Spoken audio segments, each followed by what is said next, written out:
Okay. Um, Hi, everybody. I think probably the best thing to do to start with is to look at where the vocabulary that the vocab trainer uses comes from. So, what is the vocabulary? So, I'm just going to let me see it. Load that up. Can you all see that? Okay, that slide. Lee Grace William, is that all good? Yeah. Okay. Um, great. So let's have a little look. The when we put Subarani together, we thought about the vocab that the course should use, and obviously the course is used in the US, Canada, the UK primarily, as well as other parts of the world, Australia, and so on. Um, and we know that in the US, you guys there are quite interested in high frequency vocabulary. So we used this Dickinson College list of the top 1,000 most frequently used words in Latin. So if we just have a quick look at this list, it's organized alphabetically. And as I say, arranged by or put together by Dickinson College. And if you look over on the right-hand side, you can see there's a frequency rank there. So that's saying R or AB, or sometimes ABS, is the 21st most frequently used word in Latin literature. And then Abeo 553 and so on. So we thought that would be a good list of words to bring on board and to make part of the course, to try to use in the course as often as we could. Um, so we were looking at the top 1,000 of the Dickinson College vocabulary, um, and we were for the UK looking at these list of words here. This is what's called a defined vocabulary list for one of the two UK assessment organisations. So in the UK, at age 16, students studying Latin uh, they have to take an exam. They can either take the EDUCAT exam when they need to know this set of words, or they can um, take the OCR exam where they have to know a pretty similar set of words, to be honest. So these are the words that sort of interested us: the Dickinson Top 1,000 and the UK exam board words, and there's a pretty high level of overlap actually between them. You've got to be a little bit cautious. I'm just looking here in the top part of the screen. We're back looking at the Dickinson 1,000 lists. And if you look at Acado there, it says that its frequency is 614. It's the 614th most commonly used word in Latin literature. But Dickinson aren't the only people who put these frequency lists together. And the bottom half of the screen is the same verb in the same word on the Legaon website. And Legaon also looks at frequency. And that says, well, it says it's the 368th most frequent. Well, it depends, doesn't it, what set of literature you look at. If you only look at Caesar, you're going to get one set of words and one ranking for the top sort of 1,000 most common words. And if you only look at Ovid, you'll get a different set of data. And if you only look at Virgil, you'll get a different set again, and so on. So the frequency of a word really depends on what vocabulary, or sorry, what authors and which of their text that one looks at, and to some extent, how you sort of define what a word is. So um, they're not always the same, but there's a pretty high level of overlap between them. Um, we also wanted to use words like ancilla quite a lot in our stories, and that isn't on either list. In terms of the top 1,000, if you look at Dickinson and put ancilla in there, you don't get any hit at all. And if you look at Logéon, well, Ancilla is almost 2000. So it's not a particularly useful word in Latin literature, but for us writing stories about the ancient world and the Roman world and the sorts of topics we want to cover, sometimes we're going to be bringing in words that aren't on those high frequency lists. That is a word, though, that comes up in the UK exam board list. So we sort of put all of those things together, and that gives us a list of words um, with then definitions that we give them. And you can see, for example, with R and ab, this is our internal tracking in chat, this sort of square brackets here, 20.1. What that means is in chapter 20, story 1, we start using are and ab with the meaning by. And similarly, with add, we begin using it to mean to or towards, but in chapter 4, story 4, we start using it with the meaning at. So we try to watch fairly carefully what's going on. And then we're also tracking in these right-hand columns, whether it's an OCR or an EDUCAS exam board word, or whether it's or where it is on the Dickinson frequency. And you can see here adiuo, meaning help. It's only in one of the two UK exam boards. It's not on the Dickinson top 1000, but Logéon does have it at 983. So this is the work that we do to sort of put together a list of words, and then we start writing the course. And what you may notice that we do is we try to use some words, again and again, to ensure that the students see them in the context of reading. So if you look at this very first story, we've got here in picture 6, Rufina in Popina laborat, and then in number 8, we've got laborat again. And then here in 11, we've got laboro. So this isn't chance. We've got laboras again in 18. And if you look in 16, we've got legis, and then in 20, we've got lego, and in 22, we've got legit, so on. So we're doing that sort of thing all the time, looking at where do we use words, how can we repeat a word in a particular situation, and so on. So that's us then trying to use those words that we've identified as being relatively important words for the students. We're trying to use them in the story so that students see them in context. And then what happens is we can start to take that list of words that we had earlier and put them into vocabulary lists for the course. So I've slightly reorganized that spreadsheet that we saw earlier here. And you can see we've got a learn column now, and all of these words here. I think there's actually a 17, but I'll explain a little bit about that in a moment. So we have all of those words there. They're going to be the words in the first vocabulary list. They're all in the Dickinson top 1000.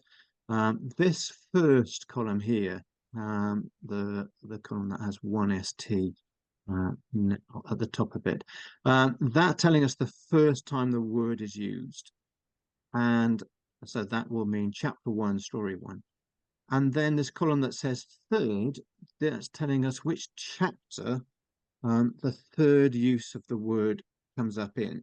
So, for example, you take dormio, well, that's telling us that the word is first used in story 1.1, and it has at least 3 uses in chapter 1. If we go down to kibus, for example, then we'll see that that is first used in story 2.2, and by the end of chapter 2, it's been used 3 times.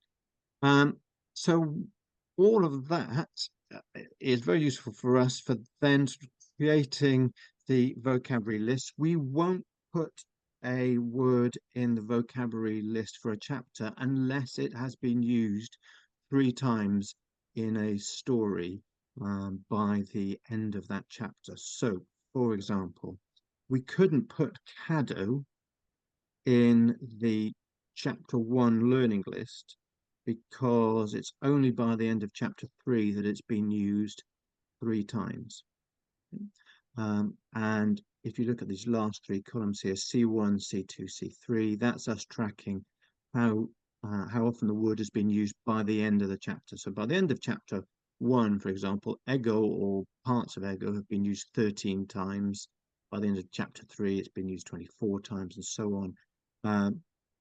So if we look here back at Hibus, by the end of chapter 1, it hasn't been used at all, but it's actually used 8 times by the end of chapter 2. We don't use it again in chapter 3, so it's still only used 8 times. So in some ways, sort of a boring, but hopefully that sort of gives you some insight into how we create the vocabulary list for each chapter. Every set of words in the vocabulary list for the chapter should be a sort of pretty representative of the high frequency word list from Dickinson, and certainly in book 1 for UK teachers, all of the words in the book 1 vocabulary lists are exam board words for both EDUCAS and OCR. Okay, let's skip past that, I think. So then we put these list of words into the textbook, obviously, and we put them all at the back for you. That makes it, from our point of view, take up less space in the book. And from your point of view, I suppose if you want to photocopy them, it makes it a little bit easier for the student's point of view if they're just learning them with just in print. It's a little easier to see them all. Every list has got 20 words in it, so the lists are all the same length. We sometimes do some sort of manual overrides of our sort of tracking there. So that we were looking at earlier. So for example, some, S and F would all have come together in that spreadsheet that we were just looking at to sort of count within thumb. So that we don't track them separately, but in this particular instance, we just counted up to make sure that we had enough examples, 3 uses of each of them in chapter 1 for them to go there. Other things to be just a little bit aware of, we've got insular here, meaning we're looking at the UK edition here. So in the UK edition, it's block of flats. In the US edition, I think we have apartment building for insular. So it comes up there in chapter 1, and then you'll see it comes up again in chapter 7, insular, meaning island, block of flats there. So there are 16 sets of words in total in book 1 in the vocabulary list. Each set is 20 words, so that gives you roughly 320, but as I say, because some words are repeated, like insular, but they have more than one meaning, there's not quite 320. Okay, so that's book 1. Let's go on to the book 2 lists. Again, you'll see we have 20 words in each list. I just want you to look, and this really applies to UK teachers, and this is a point where the UK and the US editions are slightly different. So we're looking at the UK edition here. At the top of page 266 in the UK edition, you'll see this little key here, and it's saying that the green diamond means it's an EDUCAS learning word, and the purple dot means it's an OCR learning word. So that means that if you're in the UK and you want your students only to learn the EDUCAS words or only the OCR words, then the students can easily see which word is which. If you're in the US, then you don't get, I mean, it's exactly the same words, but we don't print that key and those little dots in the US edition. And some words there aren't either EDUCAS or OCR, they're still going to be high frequency words. So roughly 85% of the words in these lists are high frequency. Okay, so that's everything up to the end of book 2, chapter 32. Now in North America, book 3 has just come out. So we've continued in the same vein in book three. There's only 8 chapters in book three rather than 16 of one and two. Um, but again, we've got 20 words there after each one. They're all again high frequency Dickinson top 1000 words. So that gives you an insight into where the words in the vocab trainer come from, why we've chosen them. Um, okay, let me just close that down, come out of that. Any questions on that before we start looking at the vocab trainer itself? We've got any questions in the chat, or does anybody want to chip in with a question? No, just shout if so. Okay. Are we now seeing, hopefully, we're seeing the website. Are you seeing that there? Yeah. Yes, we can see it. Thank you. Great. Thanks, Lee Grace. Okay. So let's look now at the vocab trainer itself. So here we are. We've landed in the homepage of the website. Again, I'm just looking at the UK edition, but the North American edition is identical. Let's click on chapter 3. And then down here in activities and games, we can scroll down and we'll find a link to the vocab trainer. So I just want you to remember we are in chapter 3 here. And I'm going to click on the vocab trainer. And there we are. It loads up. Let me zoom in a little bit there. Now, one thing I want to sort of point out at this point is that although we're in chapter 3, we've gone into the vocab trainer and it's saying chapter 7. Now, you might think that's a bit odd. And so let me explain why that is. The vocab trainer remembers the last chapter that the user was working on. So earlier on today, I was playing around in chapter 7, and the vocab trainer has remembered that. So that's something to bear in mind when you're using this with your students. Remember to tell them to, if you want them to work on chapter 3 or a particular chapter, tell them to set it to that chapter when they launch it, because otherwise it will just go to the last chapter that they were working on. Okay, so let's say I want to work on chapter 3, so I can just click that and choose 3 there. And it's saying there's 20 words selected. I've got this option to include earlier chapters. So if I select that, now there's 60 words selected.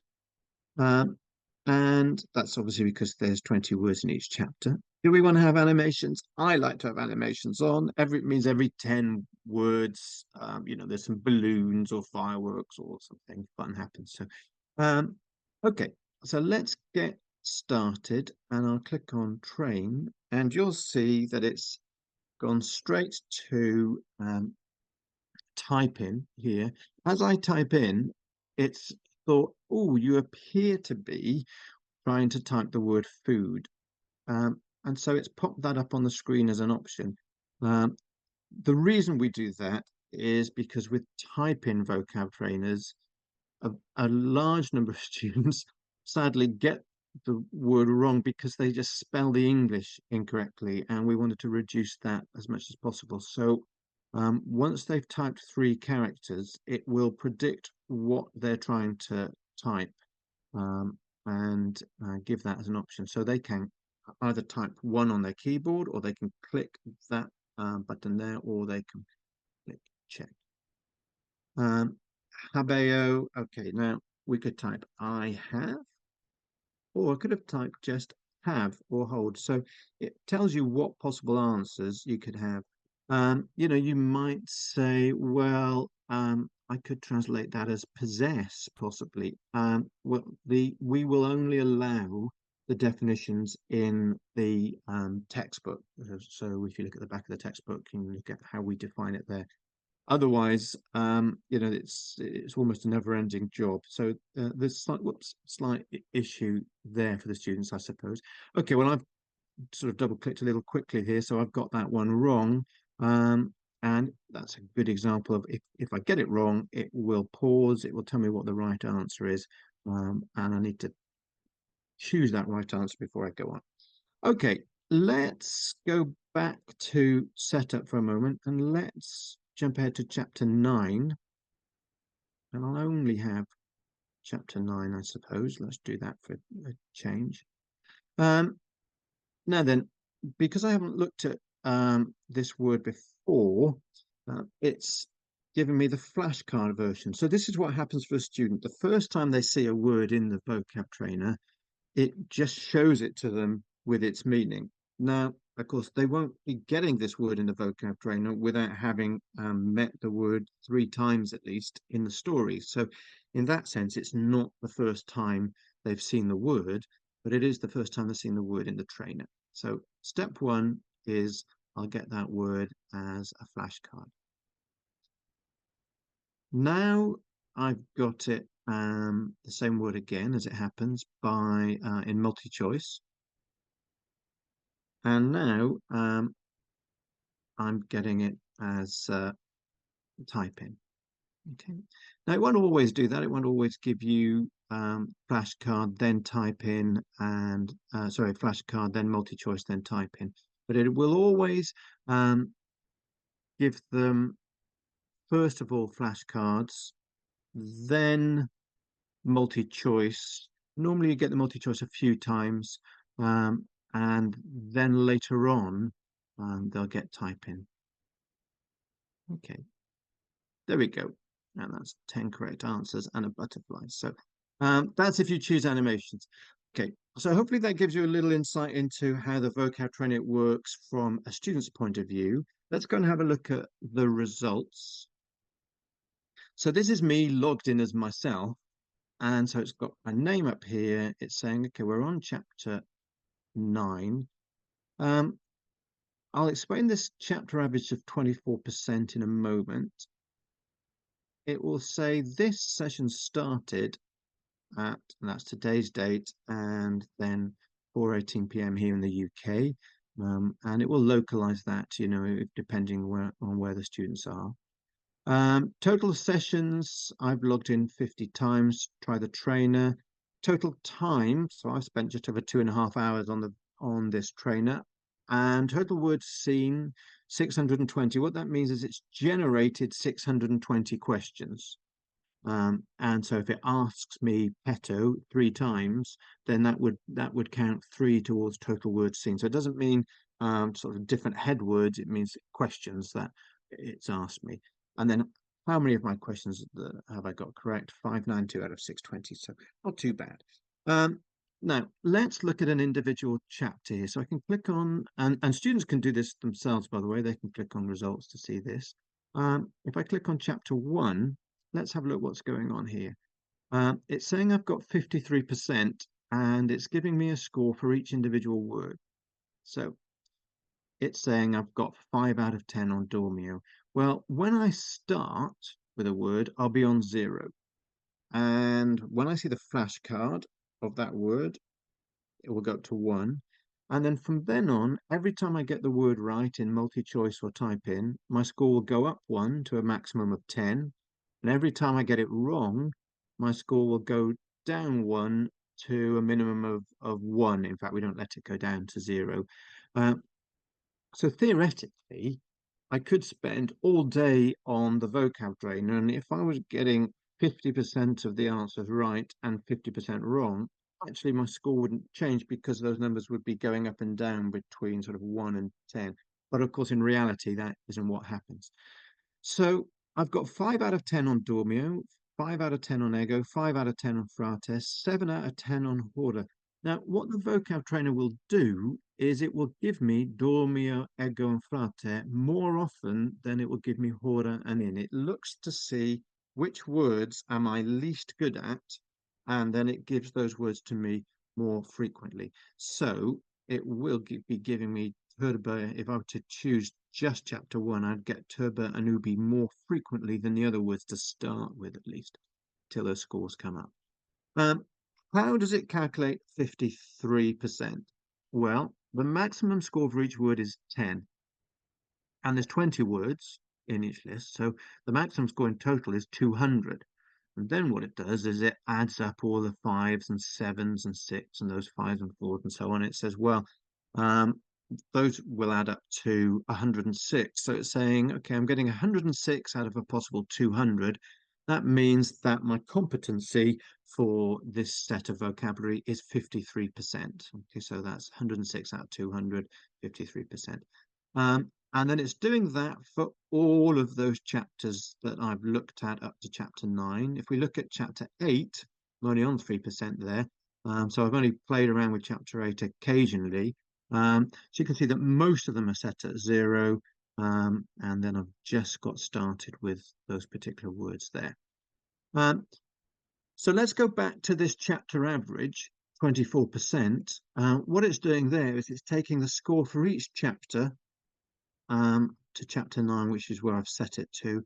And it said, okay, if you take the average of all of those chapter scores, it gives me 24%. So it's a way of saying, overall, for chapters 1 through to 9, my competency, as far as the vocabulary is concerned, is 24%. I'm sort of 24% of the way there to being on top of those words. Okay, I hope that makes sense so far. That's the student's view of it. You know, the student can, of course, sorry, go to setup and say, well, you know, show me all the way up to chapter 16 or all the way up to chapter 32, and, you know, start training on all of that. While we're here, let's have a look at this screen. For US teachers, this does not, it's not something you need to worry about, really, because this doesn't apply in the US. So only the UK version does this. So let me go back to chapter 16. Up to chapter 16, all the words in the vocab list are all GCSE defined vocabulary lists for EDUCAS and OCR. Once we go into book 2, so from chapter 17 onwards, not all of the words are defined vocabularies for the various exam boards. So I could say, if I'm teaching EDUCAS or I'm an EDUCAS student, I could just select only test me on the EDUCAS words or only test me on the OCR words. And then it will filter out all the words that aren't EDUCAS and OCR. So again, you know, if I were to do that up in chapter 32 and say include earlier chapters, it will include all 512 OCR words, and it's 512 because we've included various compounds of verbs and so on, and numbers and so on. And similarly, we've done a similar thing there for EDUCAS. Okay, so that's the student's experience of it. Again, as I say, if you're in the US, you won't have to worry about sort of choosing the radio buttons for different UK examples. Let's go now and look at the teacher's version. So here is me logged in as a teacher, and I'm going to go to Manage. And then I'm going to click on in the student progress area, and we're going to look at here, we'll see vocab trainer in a moment, but just to those of you who are new to the course, you can see your students progress in other areas there. But let's choose vocab trainer.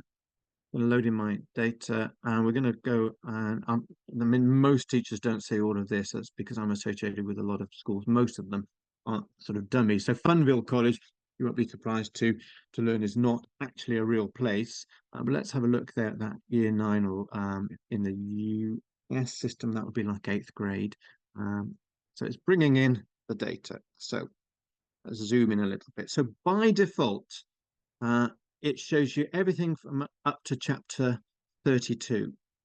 But normally you don't need to see, or you don't want to see everything up to chapter 32. So you could say, well, actually show me just up to chapter 16. So let's see what happens here. If I restrict this to chapter 16, then, you know, Wendy House, Ivan Ardea, and Paige Turner are all coming in with overall scores of 100% because they have got 100% on every chapter here. But Stand Still sort of ran out of speed somewhere around chapter 11. And so his overall score, 69%. But if I take that down to chapter 10, then you'll see that his overall score is now 100%. So this overall score here changes depending on how many chapters you ask it to show you, how far through the course you ask the software to show you. So if I go for up to chapter 30, um, then none of the students is at 100%, because they're all tailing off there towards chapter 26, and none of these students went beyond chapter 26. If you're a UK teacher, you can say, well, I only want to see how they're doing on the EduCast words. So it will say, well, there are no EduCast words beyond 26, so it will capture that point anyway, and then it will also filter out any words which aren't EduCast. And for OCR, you will want to go up to chapter 32, and that will show you only their OCR stats. Um, let's go back let's take it back down to, let's say, chapter 20. I can, if I want, click on any one of these sets of data. And now I can go and see, well, okay, Ivan has done very well, obviously, on all of this. If we click in here, 10 out of 10 on all of those. But in chapter 17, 21%. So I can, if I want to, go in and see, exactly how Ivan is getting on with each individual word. I probably don't want to do that. It's probably enough for me to see that, he's got 21% there, and I can, probably most of the time, this screen is going to give you enough detail. Um, I would myself be a little skeptical about this duration data here, and we may get rid of it. Okay, so we may decide to remove that, because it is possible for the student to just go away and leave the software for 15 minutes and it will carry on counting. So this is saying 13 hours, 57 minutes here, and that's possibly correct. But I would just be a little cautious of it. The seen and the correct, I think, are more useful. So Wendy here had generated over 10,000 questions. And by the way, if you tap on seen there, it will, order it top to bottom or bottom to top if you click on it again.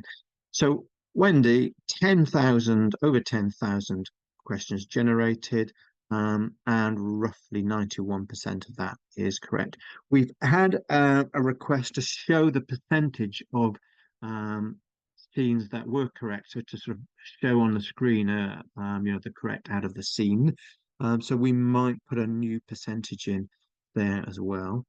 Um, and you can also see here when these students last logged in. So Wendy, Paige, and Ivan last did this in the 14th of May. That's just coming up to the UK exam summer.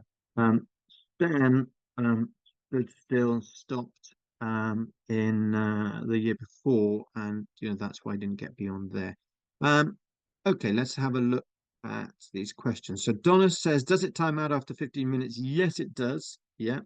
It didn't used to, but we brought that in. And Lee Grace, we say, I grade my students based on percentage complete rather than time. Yeah, right. I mean, it's interesting. Well, it's okay. That's all right.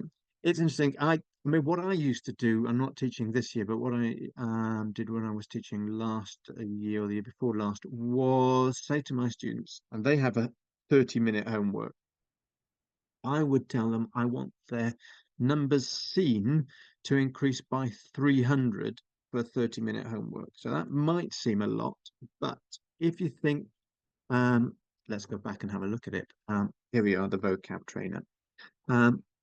If you think a student maybe takes 5 seconds per word, you think it's about 5 seconds. I mean, it doesn't take um, more than 5 seconds, I don't think, does it, to do this. We're probably spending about 2 or 3 seconds if we are relatively confident on them, maybe longer if not. But I thought 5 seconds was fair.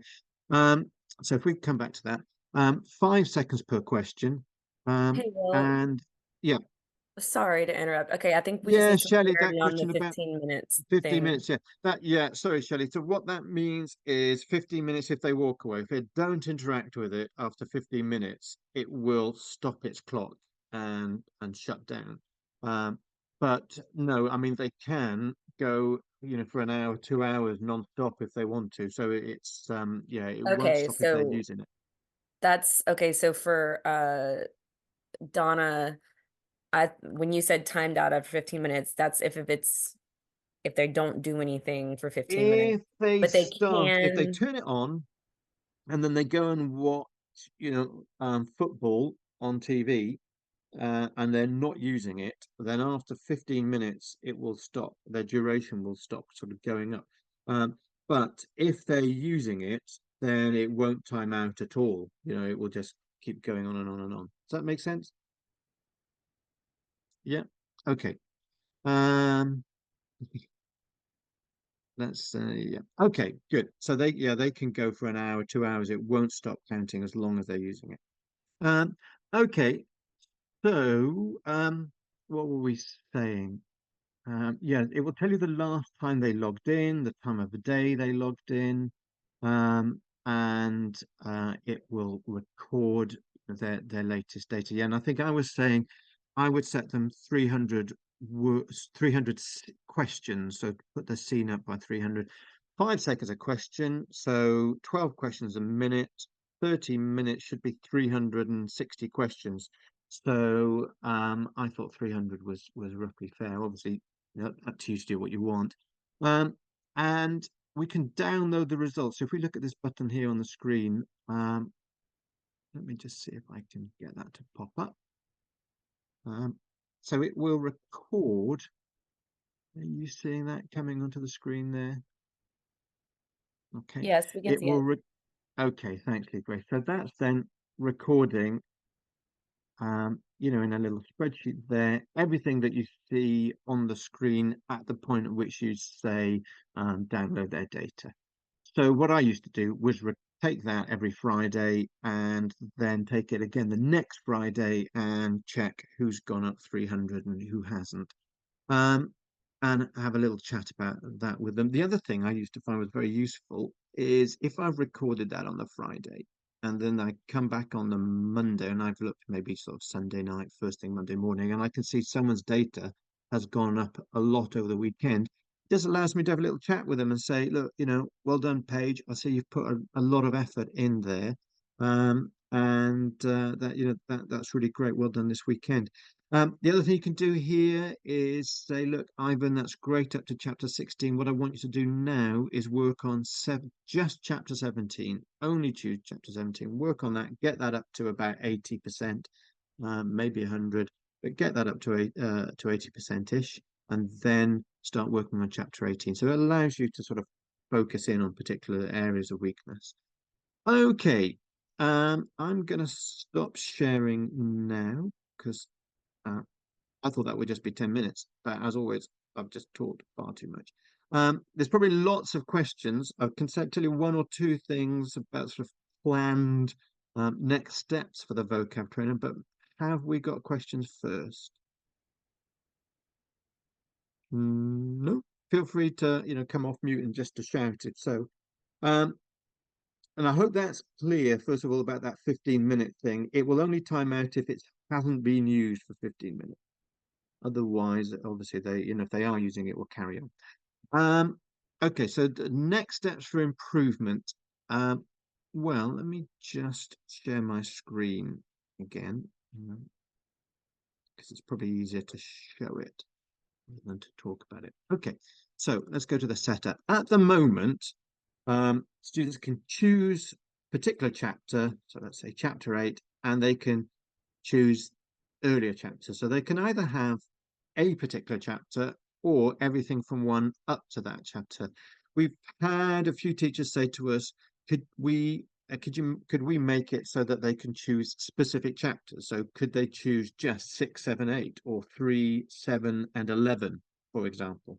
So we will develop that as an option. So rather than just having the particular chapter or everything up to that chapter, then we will allow them to have sort of random, whatever random chapters they want. So that's something we're looking at. The other thing that we're looking at, yeah, sorry, question? Hi, quick question for you. Yeah, Would you Suze. explain that 18 out of 19 that is to the right of help? Oh, here, that is just showing that in this little session since we logged in, there were 19 questions asked and I got 18 of them right. Does that make sense? If I click on results here, no, it, if I click on no, okay, sometimes it will show me. I'm not seeing it now. But I tell you what I can do. Let me come out of that and let's launch it again. Okay. Vocab training. Okay, so here, Suze, it's like 0 out of 0. If I go to train now, well, I'm going to get it. We're very generous just by looking at the screen for these flashcards. They get a mark. Okay, so the first few will do that. Now, let's say I get this wrong. Now that's saying, well, I've interacted 4 times, but got it right 3. Okay. Now I'm going to get let's get this right, hopefully. Does that make sense? So, that score, that number there, 5/6, is just the score on this particular go at sort of logging in and trying it. Okay. Um, so yeah, next steps, I think then I've explained we will allow students to choose which chapters they want sort of more randomly. And then here we looked at downloading results, didn't we? I've said to Tony it would be very nice if rather than sort of downloading a spreadsheet and then downloading another spreadsheet and seeing how they how they differ, could we please um, could we please have a system where I can put in 2 dates and it will show me their progress between those dates? Okay, so let's say I want to put in last Friday and the previous Friday. It will show me their scores and all their data for both dates, and then it will calculate the differences. Does that make sense? So it makes it a little bit easier to say, please, do as I, for example, say, please do 300 between now and next time, and then to see if they have done 300. Or you might say, please sort of increase your number, your sort of score for a particular chapter by a particular amount, and then you'll be able to go in and put in those dates and see did it increase by the or however much you wanted it to between those 2 dates. Okay, so let's see what we've got. Lee Grace, what have you said here, Lee Grace, in the chat? Do you want to share that there? We had a Is question it about random? whether anyone says, just get to 100% for each chapter, and I said that's how I do it. But for my students, it's just become part of like the routine, to the point where they know that if they have a vocabulary quiz coming up, then their vocab trainer is also due that day. I will say, I don't know if we talked about it. If somebody was wanting to know, like, how long does it take a kid to get to 100%? If they are actively getting them right, not necessarily 100%, but if they are engaged and getting questions right, I would say it takes about 30 minutes if they were just to sit down and do it.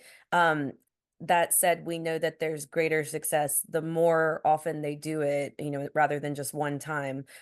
So I try and check periodically, like Will was showing, and I will give like stickers or something along the way if they've been working on it. So I think Mm. different teachers have different uses for it, but I think it can serve well regardless. I just realized my camera's not on. I'm sorry.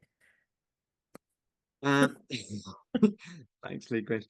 Yeah, and I mean the other thing that's useful about it is that some students just don't get to 100%. I have some students who really struggle to get past sort of 40, 45%. But it shows me that they have seen a lot of words. They are really trying, They're not getting them correct, more often than not. But I can see, okay, well done, Fred. You've logged in. I see that. I see you've tried it, 500 times, and that's really, really good. And okay, we're only at 43%, but that is good, and your target will be, 50%.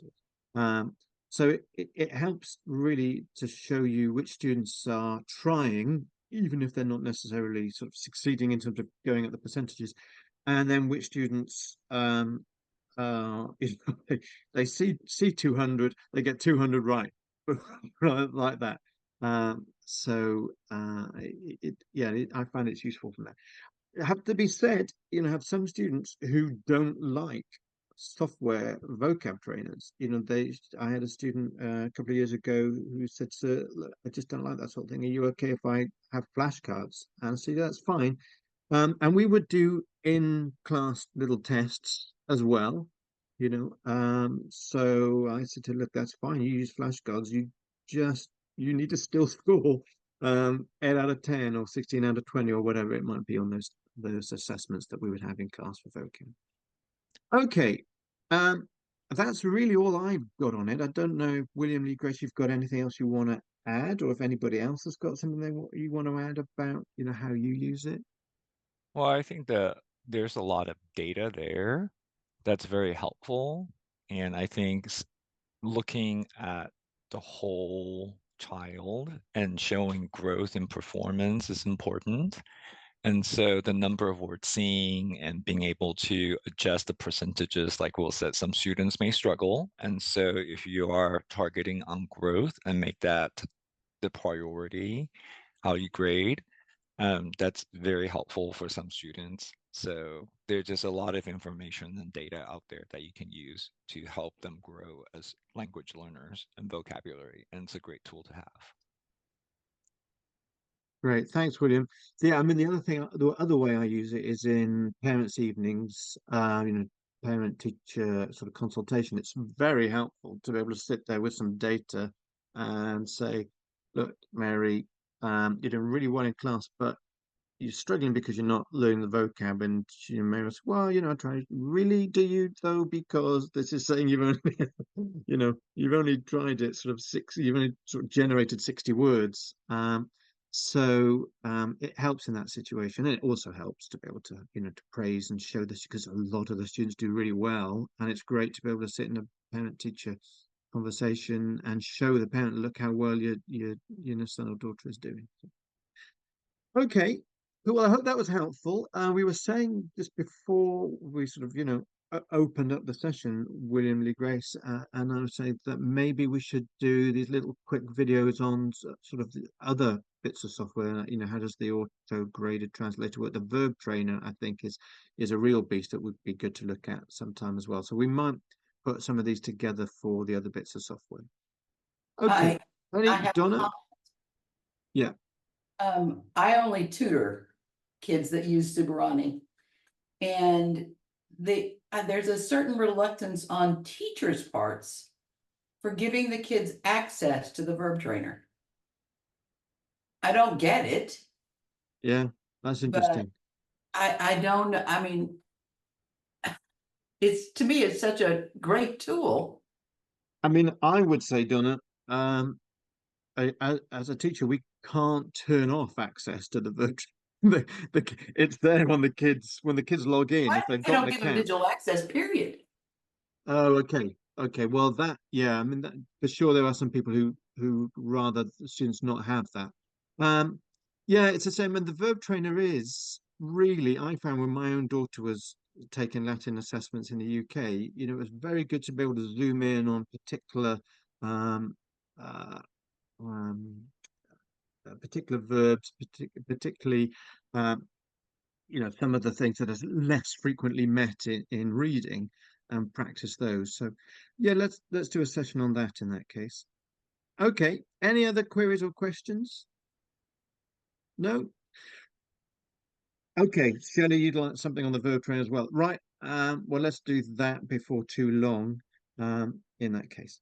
Okay. Cheers, everybody. Thanks for coming along on a Sunday, and let us know anything else you think would be useful. Thank Cheers, you. guys. Bye.